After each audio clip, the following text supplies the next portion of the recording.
வாங்க என்னோட ஸ்டைலில் புடலங்காய் கூட்டு எப்படி செய்யறதுன்னு பார்க்கலாம். இந்த கூட்டு ரைஸு சப்பாத்தி ரெண்டு கூடையுமே ரொம்ப சூப்பராக இருக்கும். வாங்க எப்படி செய்யறதுன்னு பார்க்கலாம். ஒரு ஹெவி பாட்டமான குக்கரில் 50 கிராம் பாசிப்பருப்பு எடுத்து நல்லா வாசனை வர வரையும் வறுத்துக்கோங்க.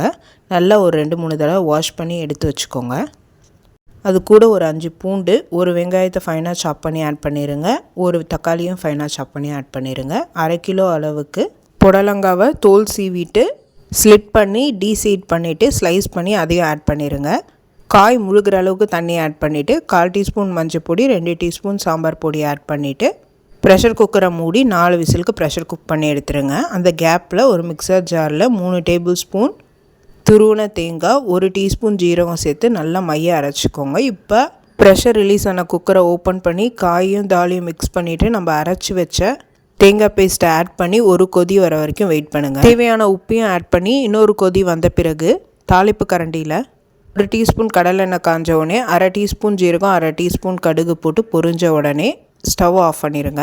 இப்போ ஒரு கையளவுக்கு கருவேப்பிலையை அதில் ஆட் பண்ணி அதை கூட்டில் சேர்த்துருங்க. நல்லா மிக்ஸ் பண்ணிங்கன்னா டேஸ்டியான கூட்டு ரெடி. ஸ்பைஸ் லெவல்லாம் கரெக்டாக இருக்கான்னு செக் பண்ணிவிட்டு பவுலில் மாற்றிடுங்க. புடலங்காயில் ஃபைபரும் வாட்டர் கண்டென்ட்டும் அதிகம், இதனால் ரெகுலராக கன்சியூம் பண்ணுங்கள். புடலங்காயில் இருக்க சப்ஸ்டன்ஸ் நம்மளை ரொம்ப நேரம் பசிக்காமல் பார்த்துக்கும். அதனால் நம்ம வெயிட் மேனேஜும் ஆகும், வெயிட் லாஸும் ஆகும். இந்த ரெசிபியை ட்ரை பண்ணி பார்த்து எப்படி இருக்குன்னு சொல்லுங்கள். Happy cooking, healthy living. இந்த மாதிரி ஹெல்தி அப்டேட்ஸ்க்கு சக்தி ரெசிபியை ஃபாலோ பண்ணிக்கோங்க.